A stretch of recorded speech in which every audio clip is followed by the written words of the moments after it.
Eu vou começar aqui a apresentação, né? Só fazendo uma breve correção. A empresa Clark Solutions, eu acabei tendo um erro de digitação no formulário, mas a empresa em si, ela fica em Budas das Artes. Não que isso tenha muita relevância para a apresentação, mas apenas uma correção aí, caso eu confunda alguém. Bom, para dar uma visão geral, né, do equipamento que eu vou abordar aqui, que é o caso que nós estamos desenvolvendo, né, o projeto em si, ele aborda um equipamento que é muito tradicional na indústria química, principalmente, para a produção de um componente que já é utilizado há décadas para processamentos industriais e geração aí de insumos essenciais para a operação da sociedade, né, que é o eletrolisador.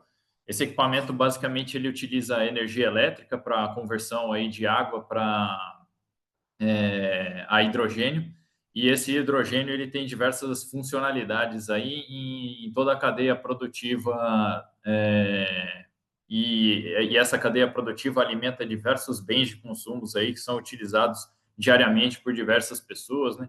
Existem vários processos na indústria química que utilizam hidrogênio para é, é, melhorar, né, o valor agregado de algumas moléculas. Hoje, o uso desse hidrogênio está sendo muito visionado como um acumulador de energia, né? Mas ele também, como eu comentei, né, ele pode ser uma matéria-prima a ser utilizada para a obtenção de algumas matérias-primas que hoje, na indústria, elas têm origem aí a fóssil, né? Então, esse equipamento, né, ele tem um grande potencial, principalmente em economias que têm entradas aí, né, de energia a partir de fontes verdes, né, de promover aí a transição energética na obtenção de alguns insumos essenciais, né. Um exemplo no Brasil, né, é a obtenção aí de fertilizantes, né. Hoje a gente é uma indústria que utiliza amônia proveniente de fontes não verdes, né? E isso acaba impactando aí toda a cadeia de suprimento da agroindústria brasileira, né? Sem contar a geração de possibilidade, né, de nacionalizar a produção de alguns insumos aí essenciais para o país, né? Então, uma visão geral, né, o equipamento ele é basicamente composto aqui por dois elementos metálicos condutores, né? E ao aplicar um diferencial de potencial aqui elétrico entre esses dois elementos metálicos, essa reação química acontece, né? E aí as moléculas de água acabam sendo rompidas, formando hidrogênio que sai por uma câmara e oxigênio que sai por outra. E a eletricidade ela acaba fluindo de um para o outro na forma de íons aí, que basicamente são elétrons aí. Então, o sistema de eletrólise, né, basicamente, ele é alimentado por eletricidade e água, né? Essa água, ela essencialmente precisa ser purificada, né, para posteriormente ser consumida pelo equipamento, que basicamente ele some com a água, né?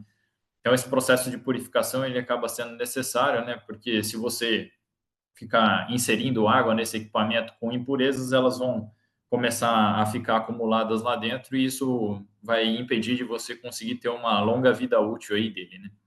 Então tem esse processo de purificação e aí esse equipamento combinando a água purificada com a eletricidade produz esses dois insumos aqui industriais que são bem importantes aí em diversas aplicações. E aí, tendo uma visão um pouco mais geral aí do conceito de operação desse equipamento, né, eu tentei montar aqui um slide que exemplifica um pouco o desafio que a gente tem hoje lá dentro da Clark Solutions para equacionar, né, a obtenção desse sistema aqui que eu coloquei na forma de um container aqui, né, como se fosse uma caixa preta, um black box, né, mas basicamente hoje, né, tem alguns desafios que contornam esse sistema. E um deles, né, já vem aqui dessa parte, eu vou comentar um pouco mais à frente, né?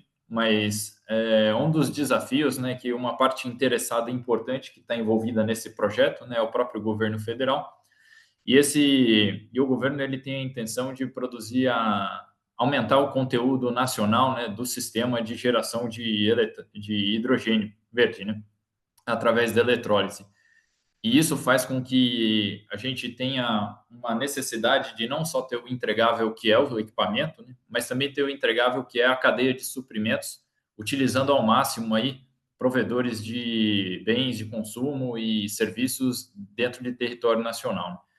Então, surge um desafio adicional, né, que não é só o sistema em si que desempenha a funcionalidade de eletrolizar essa água, né, e gerar o hidrogênio verde, mas também tem o desafio de conceber esse sistema habilitador da gente conseguir esse sistema de eletrólise através do uso de indústrias brasileiras, né?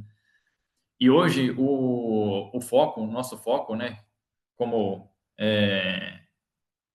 desenvolvedores desse sistema, está sendo direcionado a muitas indústrias, né, que elas acabam tendo a capacidade de geração de eletricidade, mas por algum motivo elas não conseguem injetar essa eletricidade dentro da rede, né? E aí existem diversos motivos, né, sendo que os principais que eu posso citar aqui estão relacionados à parte de falta de infraestrutura local para injetar essa eletricidade na rede nacional de distribuição e poder, assim, levar essa eletricidade até os centros consumidores.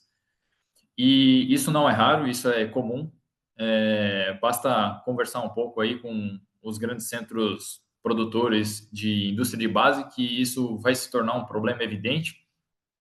E hoje a gente está buscando, né, conceber esse sistema para atender a necessidade de destinar a energia elétrica gerada nesses centros produtores para alguma finalidade, né? Então, hoje, o nosso conceito de operação, né, ele está muito ligado a essas indústrias que têm esse excedente energético produzido, né, que elas têm, hoje, não tem muita opção do que fazer com essa energia, então, basicamente, elas precisam dissipar essa energia, gerando calor ou outro, em outra aplicação, né, mas é literalmente dissipando a energia produzida.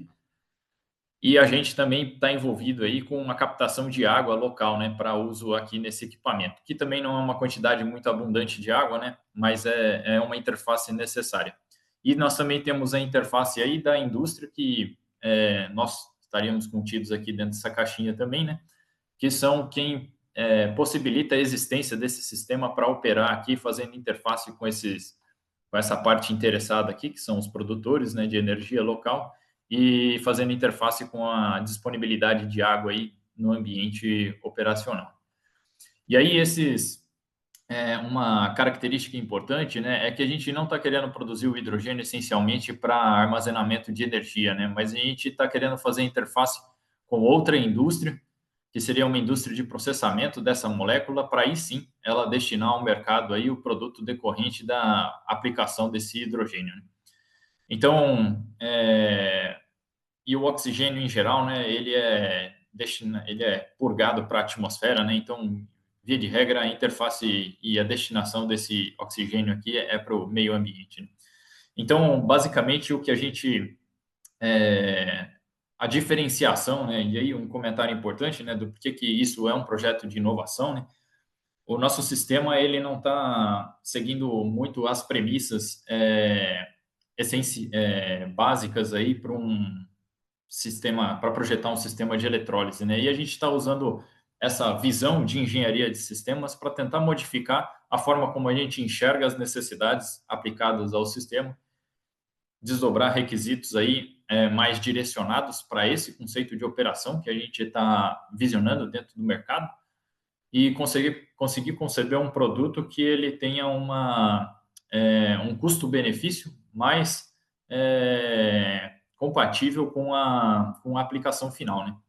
Que aí estaria envolvido aqui nesse diagrama aqui que eu tentei demonstrar isso aqui, né? Então, entre os produtores aí de energia elétrica com excedente, que não tem como destinar para rede de distribuição nacional, eventualmente injetarem essa rede no eletrolisador para a produção de hidrogênio, e isso culminar aí numa produção, por exemplo, de metanol verde, amônia verde, peróxido ou outros, água oxigenada, né, o peróxido, ou outros insumos químicos que já são produtos que a sociedade demanda, né? Então, teria um destino direto aí dentro do mercado. E aí entra, né, esse desafio aí de conceber um sistema que atenda às necessidades das partes interessadas aí e viabilize iniciativas de aplicação do sistema.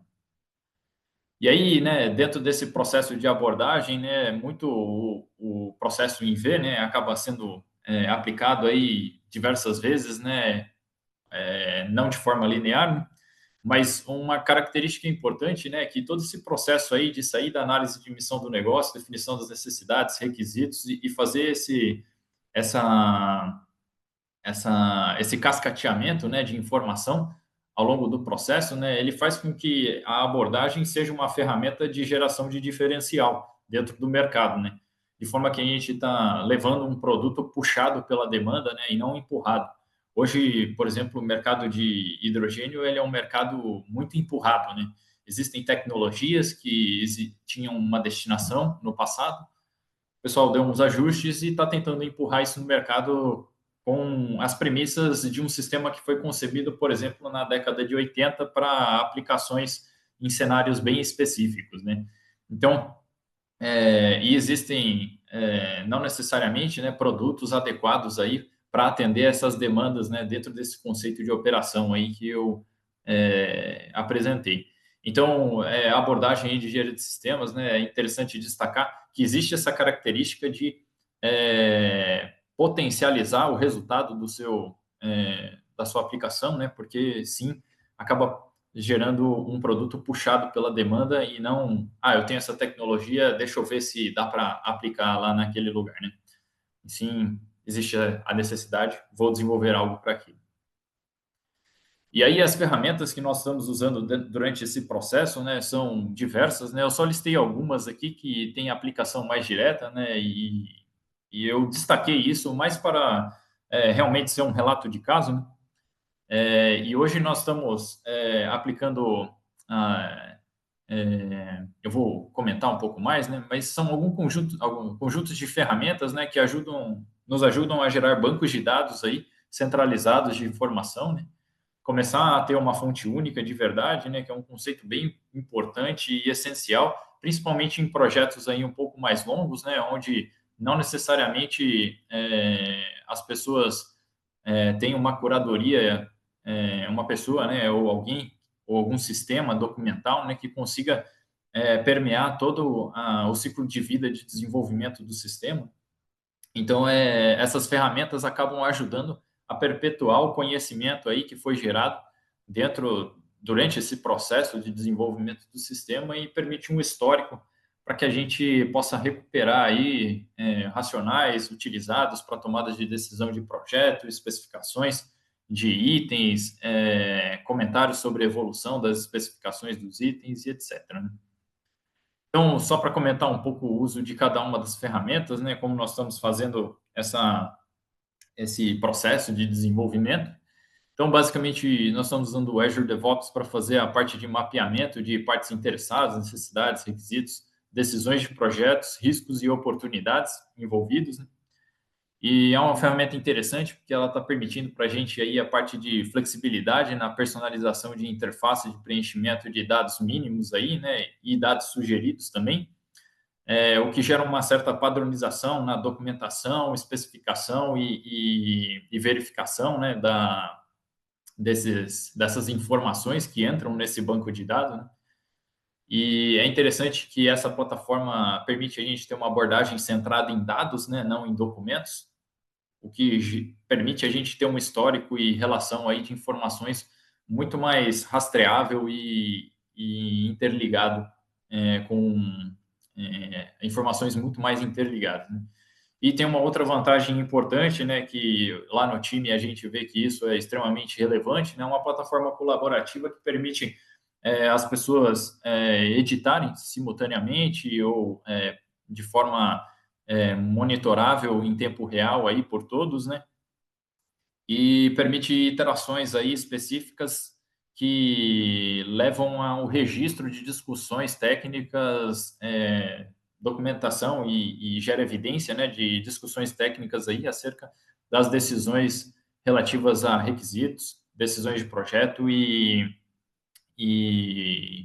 abordagem de riscos e etc. Nós também utilizamos as ferramentas que são muito específicas do mercado onde nós atuamos, né, que é a parte de o AutoCAD Plant 3D, né, uma ferramenta para definição de arquitetura do sistema para a gente, basicamente, né, que possibilita a gente gerar um banco de dados personalizável para centralização aí de informações de projeto e especificação do sistema, né? E ainda tem uma vantagem nessa ferramenta que ela permite para a gente uma representação de baixa fidelidade, né, da disposição física de equipamentos. Então, um mockup da, da disposição dos equipamentos, utilização dos espaços, né, estimativas iniciais, é uma ferramenta que acelera muito esse processo para eliminação aí de ruídos e, principalmente, né, uma ferramenta de mitigação de riscos envolvendo a definição de características aí do sistema, como dimensões físicas, alocação, posicionamento de interfaces. Então, por mais que seja uma representação de baixa fidelidade, que lá na frente você vai ter que acabar indo para, por exemplo, uma outra ferramenta que eu coloco abaixo aqui, que a gente utiliza lá no caso do Autodesk Inventor, né? Que é para representar em maior fidelidade os componentes, né? Por mais que o AutoCAD Plant 3D seja de baixa fidelidade, ele já permite, nesse momento, você ter um desenho de controle de interface importante entre os componentes e ter essa visualização de como eles vão estar interagindo entre si.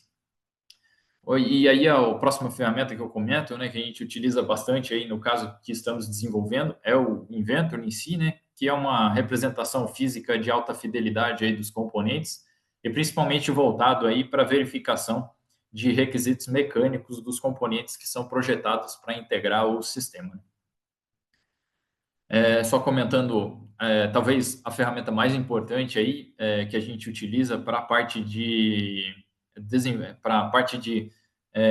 verificação numérica do desempenho do sistema, né, que é o Open Model, que é uma ferramenta muito interessante aí, que ela serve para modelagem dinâmica de sistemas multifísicos. Então, ela não só permite que a gente faça modelagem dinâmica, né, e ela consegue trazer essa análise multifísica para dentro dessa abordagem, o que é muito importante para a gente fazer investigação de comportamentos dinâmicos emergentes, né? Eventualmente, você tem um fenômeno elétrico interagindo com um fenômeno térmico, interagindo com um fenômeno de fluidodinâmica, interagindo com uma cinemática de alguma bomba volumétrica, por exemplo.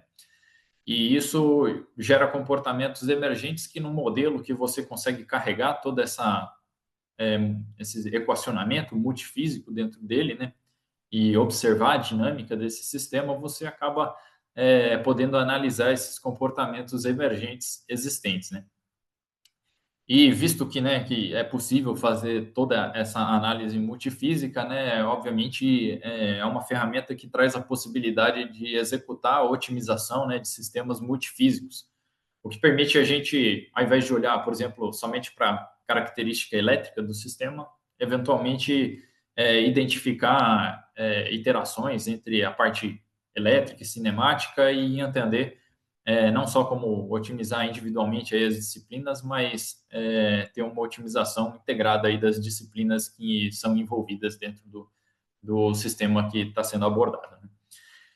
E também, né, uma parte, acho que importantíssima aí é a análise de sensibilidade do desempenho, né? O que acontece se, eventualmente, o componente tiver um desgaste de 0,5 mm ou de algum deslocamento de set point não intencional em algum parâmetro operacional do sistema, né?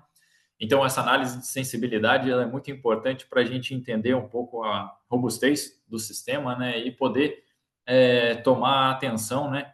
A eventualmente confirmar suspeitas de que talvez precise ter um rigor maior em relação a algum parâmetro operacional ou de dimensionamento do sistema, ou não, né? Muitas vezes, talvez eu seja o único, né? Mas eu imagino que bastante gente, às vezes, cria um monstro aí que não existe, né? E essas análises de sensibilidade, elas são importantes para a gente tirar a suspeita, né, de que esse monstro existe, às vezes, no sistema. Às vezes, você investiga um parâmetro, mais ou menos 10%, o comportamento do sistema fica razoavelmente estável, e não necessariamente você precisa onerar, por exemplo, o seu sistema de manufatura, né, para conseguir obter o mesmo desempenho dentro do seu sistema, né? Então, às vezes, você fazer uma análise de sensibilidade te ajuda a evitar requisitos muito apertados dentro da área dentro da disciplina de manufatura, né? E isso acaba otimizando os custos aí do sistema, né? Então, uma parte talvez muito relevante, né? Que é talvez mais importante do que a parte de otimização em si. DWC é uma ferramenta de modelagem estacionária de processos, né, que nós usamos aí tem aplicações limitadas nesse desenvolvimento de sistema em si, né? E por último aí o OpenFlow, né, que é uma ferramenta como se fossem os elementos finitos aí para quem é mais da área de mecânica dos sólidos, né? Só que para a parte de fluidos, então analisar aí a parte, fazer verificações de dinâmica dos fluidos, né, para aprimoramento do projeto, componentes específicos do sistema, como calibração de perda de carga, investigação de escoamentos multifásicos que são aplicáveis, né, por exemplo, nesse caso do sistema de geração de hidrogênio. Então, basicamente esse é o pacote, digamos assim, de ferramentas que nós estamos caminhando com elas, né, para poder obter aí o sistema em que nós estamos trabalhando hoje. Falando um pouco aí sobre a parte de mapeamento aí de partes interessadas e necessidades, né? Esse mapeamento aí inicial, né, que a gente fez, identificou aí 7 partes interessadas importantes, né? E isso gerou aí necessidades muito específicas, né? E desdobramentos que são interessantes de destacar aqui, né? Sempre existe a pressa, né, por alcance da prontidão técnica, né, e isso não foi uma exceção aqui, né, nós temos essa urgência por uma prontidão técnica, né, a gente estabeleceu como necessidade, né, a executar isso em 3 anos. Existe essa outra necessidade, né, que nem eu comentei lá no conceito de operação, de ter a interface com sistemas consumidores de hidrogênio para a produção de outras moléculas, né, como peróxido, amônia, metanol. Outra necessidade interessantíssima de destacar é ter um diferencial técnico a nível de mercado, né, e uma necessidade muito específica devido à parte interessada, que é o governo federal, que está atuando junto com a gente nesse projeto, né, é o aumento de conteúdo nacional do sistema, né, e ter um conteúdo em valor aí maior que 70%, né. Hoje já existem sistemas aí que são fabricados no exterior e têm um custo competitivo a nível nacional, né, porém, existe essa ambição do governo federal, né, em estar trazendo essa participação da indústria nacional no fornecimento desses sistemas aqui dentro do nosso país, né? Então, a gente, por ter essa parte interessada envolvida no projeto, né, essa é uma necessidade interessante que acaba entrando e moldando a forma como a gente aborda o problema aí de desenvolvimento desse sistema.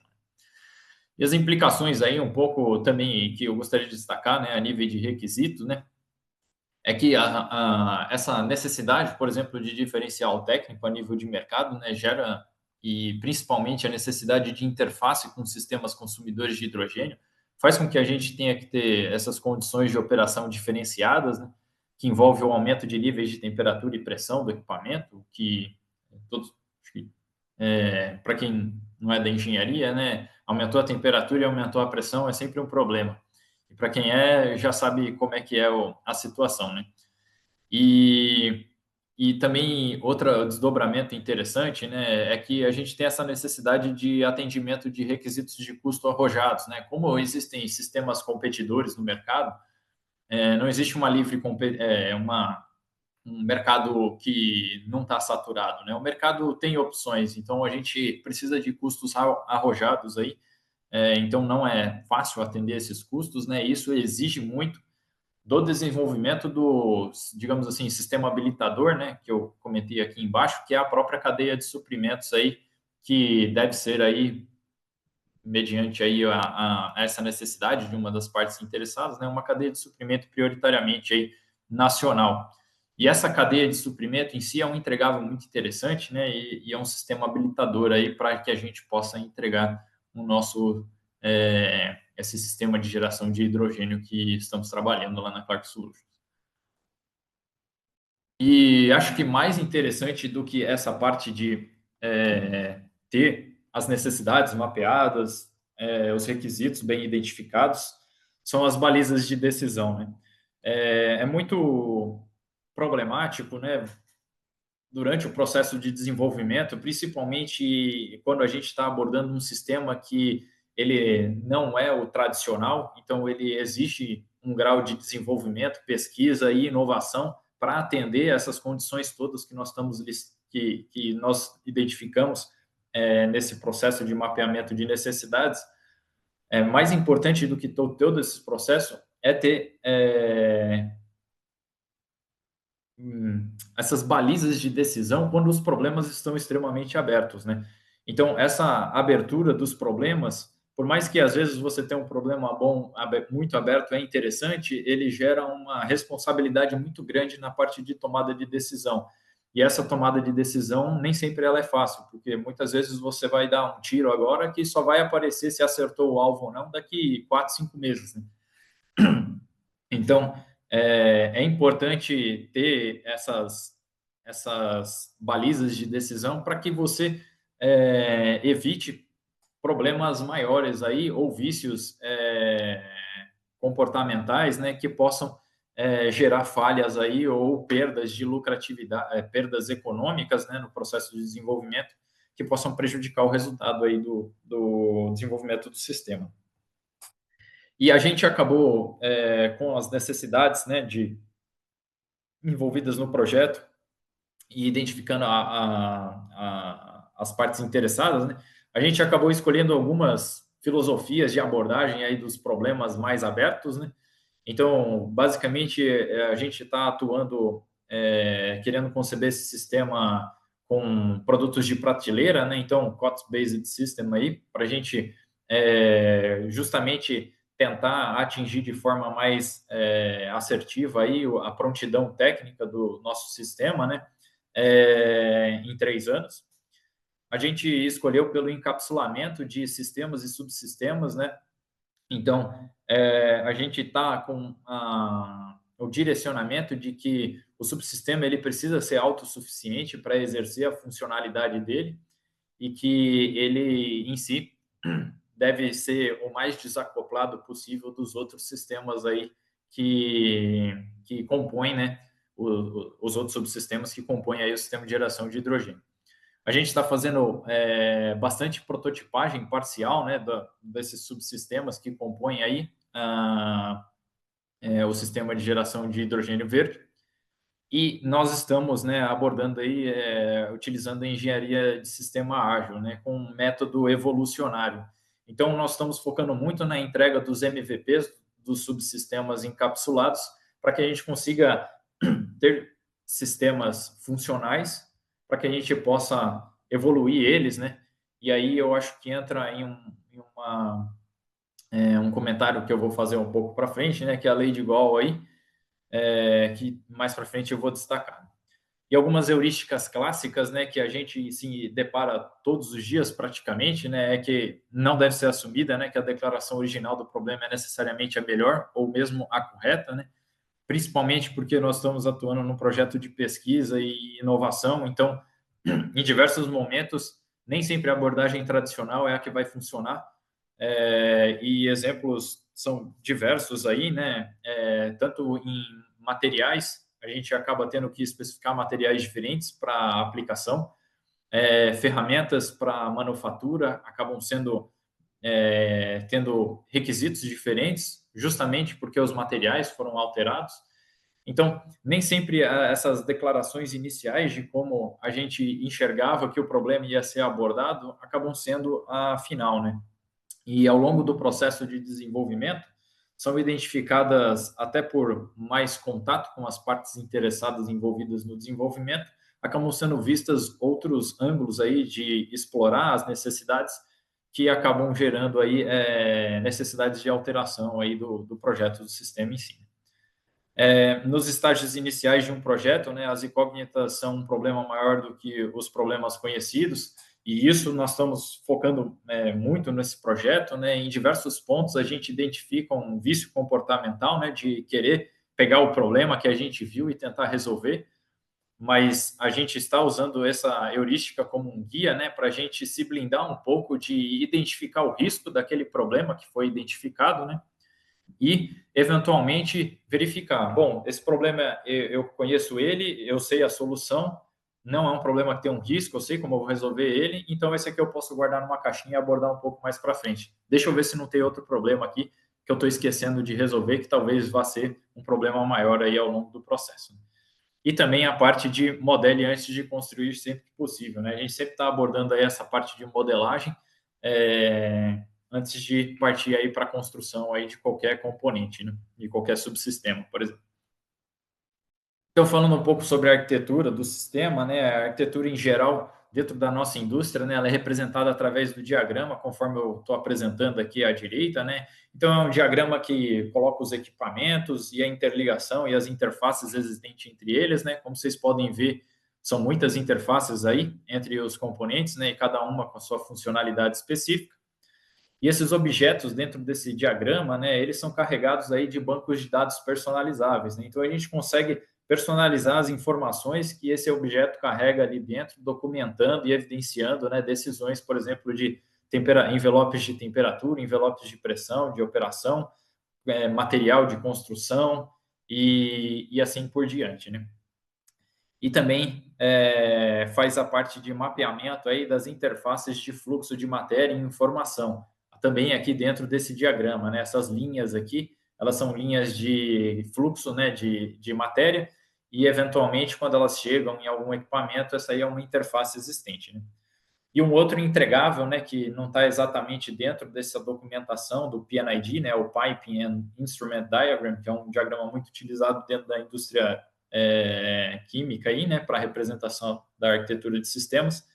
Também tem o sistema de manufatura, né, que é um entregável importante para a gente, e a gente está concebendo a arquitetura desse, digamos, sistema habilitador aí, né, aos poucos, só que é um processo extremamente difícil e trabalhoso, porque mais do que o sistema que a gente consegue controlar o cenário dele e trabalhar as interfaces dele, nesse sistema de manufatura a gente depende muito de acontecimentos externos, e isso com certeza gera comportamentos emergentes, né? Um fornecedor tem um tipo de processo, o outro fornecedor tem um outro tipo de processo, e esses processos às vezes não se casam, e isso gera uma necessidade de, às vezes, a própria Clark Solutions ter que assumir alguns processos para acoplar um pouco melhor aí os fornecedores desse sistema de manufatura para viabilizar a entrega do sistema dentro de um cenário viável de custo e etc.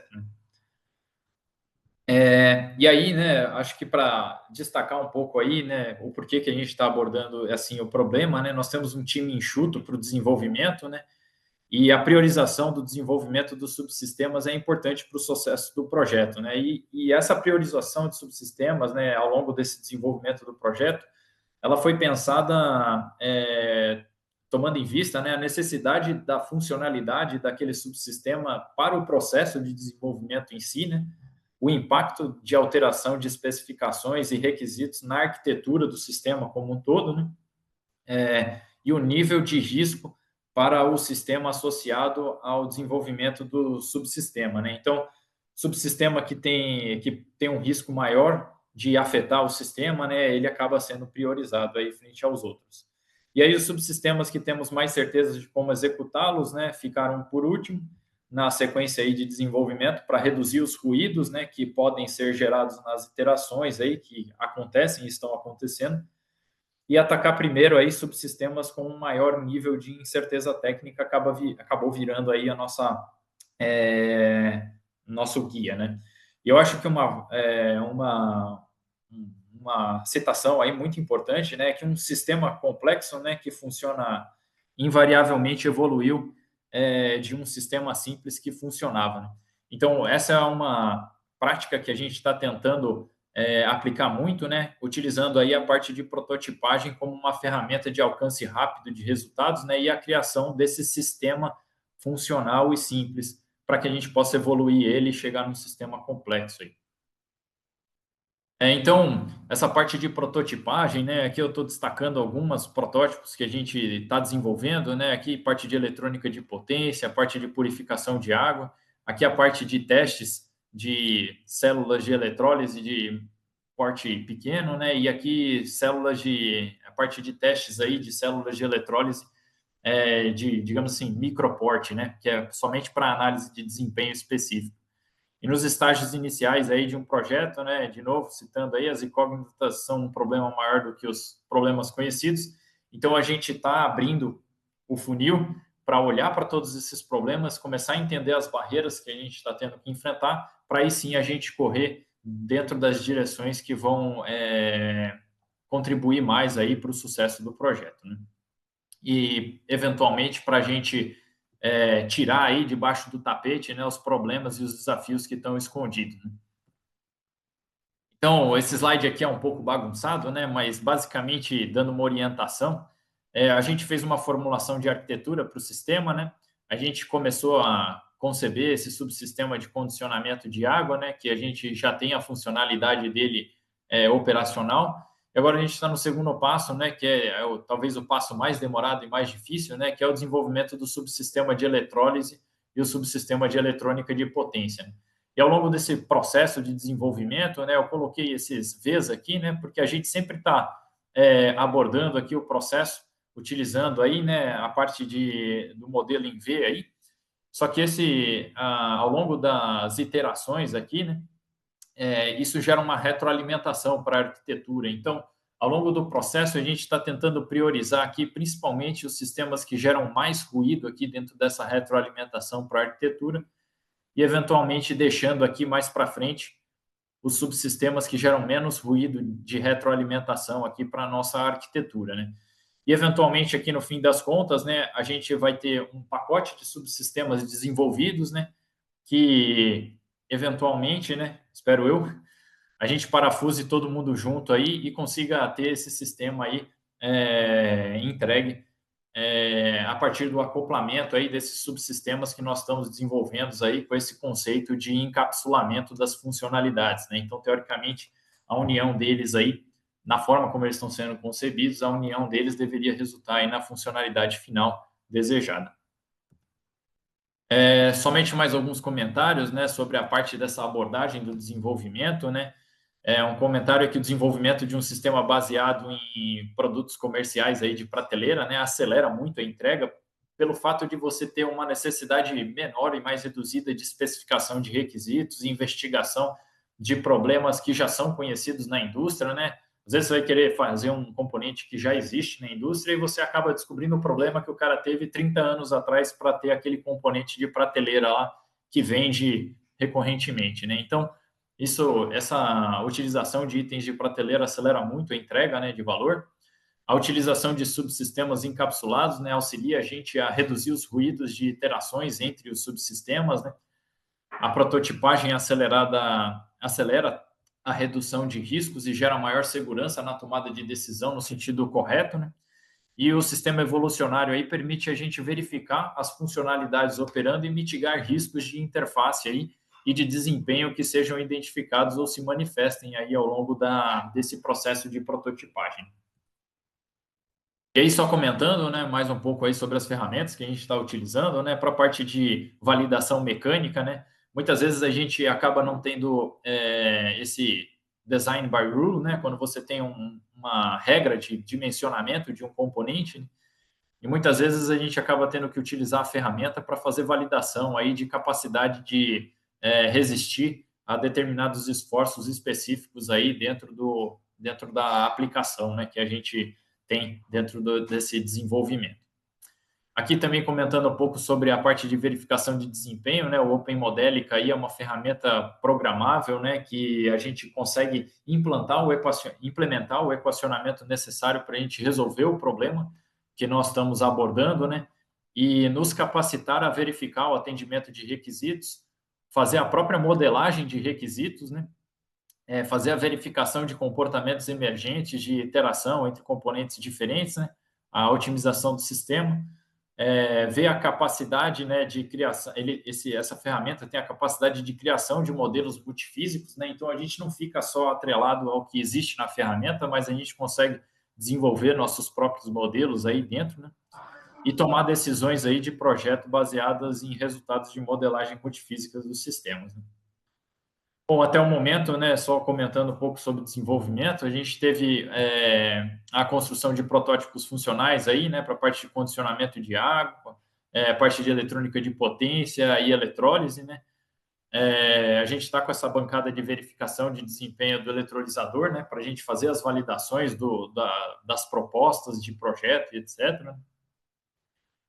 Nós temos aí um sistema solar para integrar no nosso sistema para validar essa premissa de geração de hidrogênio verde, né? E a gente tem uma cadeia de manufatura em evolução, que talvez seja o maior desafio aí que a gente tenha para esse projeto em si, né, para atender essa necessidade aí da parte interessada envolvida.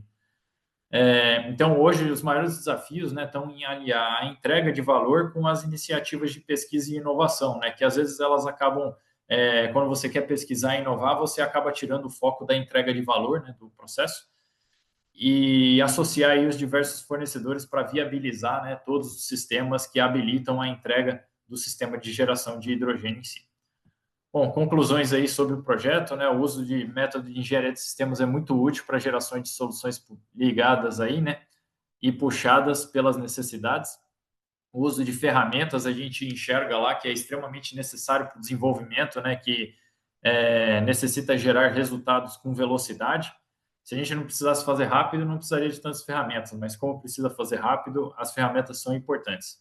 Não existe ferramenta única, né? E saber montar uma caixa de ferramentas para a missão de desenvolvimento é essencial.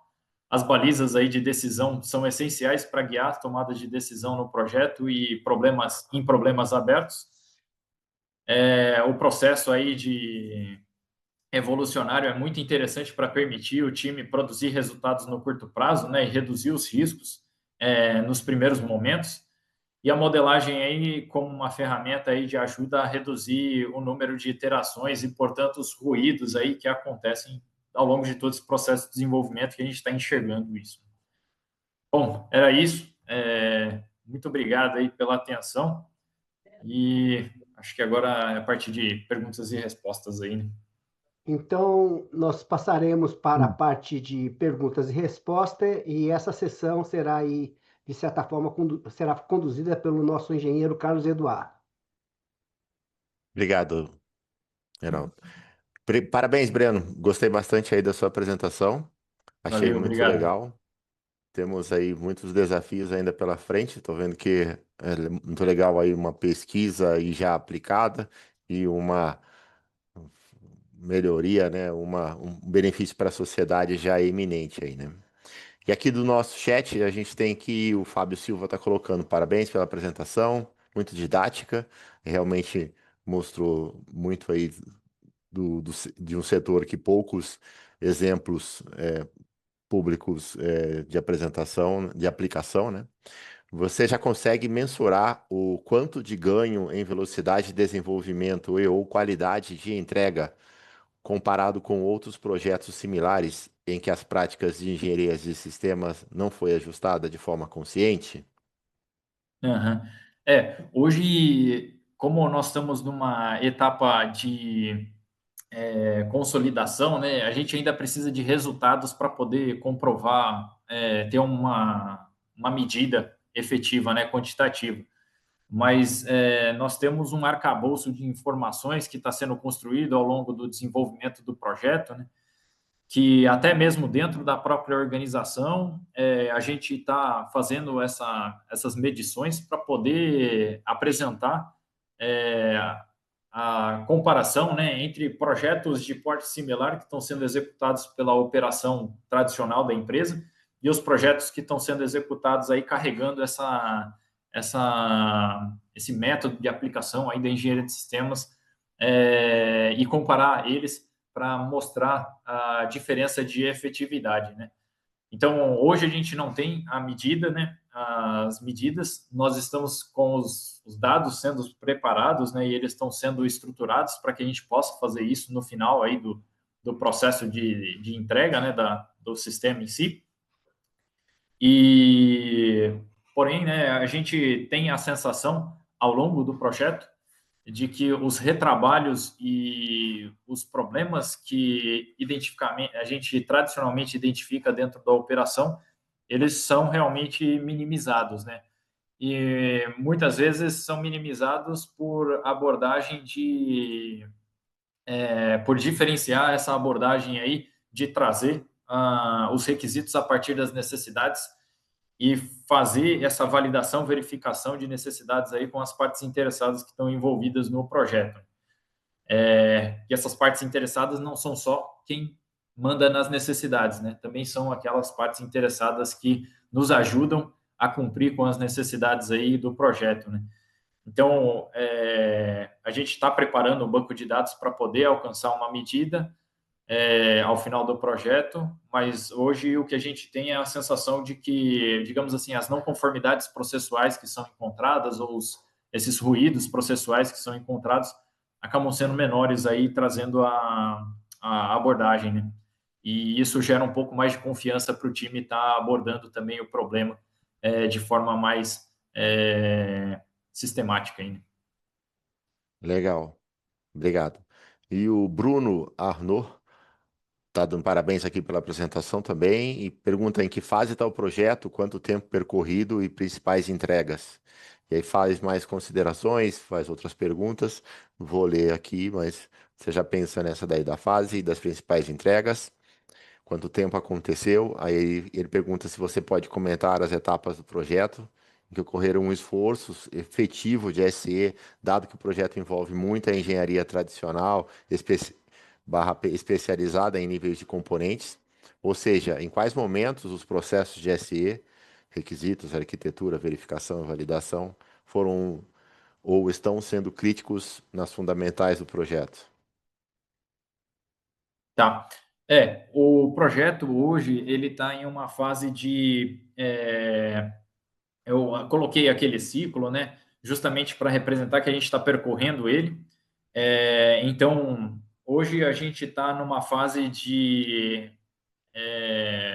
prototipagem muito rápida de sistemas funcionais que nos apresentem funcionalidade mínima para que a gente possa integrar eles e gerar o sistema final que nós queremos visualizar, mesmo que esse apresente deficiências técnicas que acabem não cumprindo com todos os requisitos que foram mapeados inicialmente, né? A gente está utilizando um pouco a parte de margens técnicas para poder mitigar os riscos da gente acabar tendo perda de capacidade, mas ainda está um pouco mais próximo dos requisitos que a gente da necessidade, né? Então, a fase do projeto em si, ela varia um pouco porque, como eu comentei, a gente quebrou esses subsistemas e estamos tentando encapsular eles. Então, cada um deles está sendo desenvolvido como um pacotinho separado. Então, a parte de sistema de tratamento de água, ele já tem um protótipo funcional que cumpre com os requisitos do sistema inicialmente mapeados. A gente está trabalhando com a parte do sistema de eletrólise e a gente está enfrentando os desafios de fazer o aumento de escala do equipamento em si.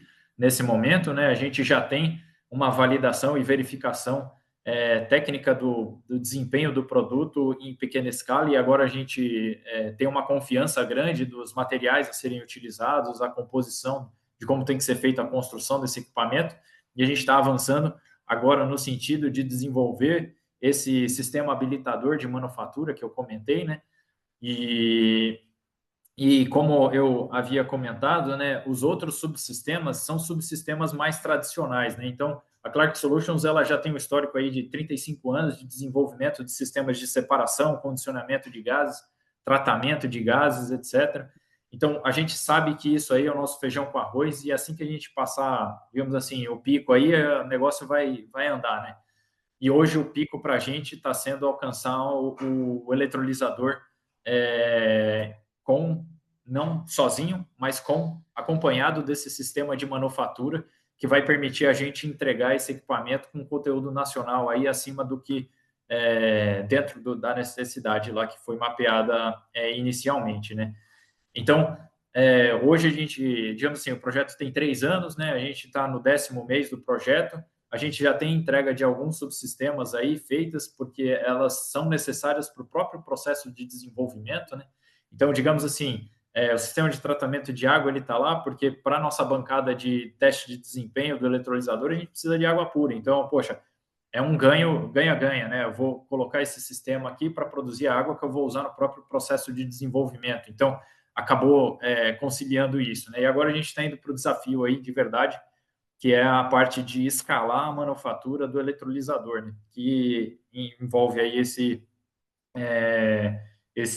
sistema, esse ambiente de manufatura aí que nós estamos pensando, né, os fornecedores aí no Brasil para conseguir realizar a entrega. E aí, quanto tempo a gente ainda tem, né, digamos assim, né, nos próximos 36 meses, né, os próximos 2 anos aí, 2 meses, nós temos aí que fazer, teoricamente, a gente tem entrega programada desse protótipo inicial para o mês 18 do projeto, né? Então seria mais ou menos aí em junho do ano que vem. E a ideia é que os próximos subsistemas aí eles vão sendo integrados a partir aí desse 18º mês, né? Então a gente está com esse encadeamento aí de atividades no momento. E aí, falando um pouco sobre essa parte de uso efetivo da engenharia de sistemas, né? Como é um sistema que não tem uma complexidade baixa, né? Ele tem bastante componentes, né? Se a gente listar só os componentes principais, e aí eu excluo válvulas, instrumentos, etc., equipamentos mesmo, a gente está falando aí de um sistema que vai ter, sei lá, 60 equipamentos principais, como se fosse um carro que tivesse 60 motores, né? Então, é relativamente complexo o sistema e a todo momento a gente aborda a sua pergunta é bem oportuna, né? Porque a atividade de engenharia de sistema, porque a gente tem um time enxuto, ela oscila bastante. Então, em momentos em que a gente identifica que o risco é alto de seguir com o desenvolvimento do projeto, a gente incentiva a aplicação de horas dentro das atividades de engenharia de sistema para reduzir os riscos envolvidos em gerar ruídos de desenvolvimento um pouco mais para frente. Então, comentando, né, onde que ocorrem esses esforços efetivos, eles são muito dependentes da sensação de risco do desenvolvimento do projeto. E aí a gente, como a gente trabalha em gestão ágil dentro da equipe, né, então a gente tem rotina de sprints quinzenais, etc., a gente rebalanceia a carga da equipe dentro dessas necessidades, né? Então, eu tenho uma necessidade de reduzir o risco, eu vou empenhar horas das pessoas que estão envolvidas no projeto para reduzir aquele risco específico, né? Então, digamos assim, o papel de gestão de risco do engenheiro de sistema, de monitorar os riscos e identificar os riscos, ele é essencial para também eu vejo, né, como essencial para calibrar o empenho da equipe nessas atividades de apuração e refinamento do mapeamento de necessidades, requisitos e verificações ao longo do desenvolvimento do sistema, né? E hoje a gente está muito focado em verificações práticas, experimentais do comportamento dos equipamentos, né, e modelagem numérica para tomada de decisão de projeto e modelagem de requisitos específicos de componentes também aí ao longo do projeto, né? Legal. Parabéns mais uma vez, Breno. Dá para ver a sua vibração, né? Fiz a pergunta, até estava aqui contando que o tempo aí, você demorou 5 minutos aí para responder essa pergunta. E aí a gente consumiu aqui o tempo que faltava. Tem mais 2 perguntas, se você conseguir entrar aí e responder aí no chat, ou mandar o contato aí pro pessoal, né? Pro Bruno e pro Renato Saran, que fizeram mais uma pergunta aí. Ficou faltando a última aqui do Bruno. Mas eu acho que agora, Heraldo, a gente podia fazer o intervalo aqui de 5 minutos e voltamos aqui 5 minutos, pessoal. Tá legal? Valeu, obrigadão.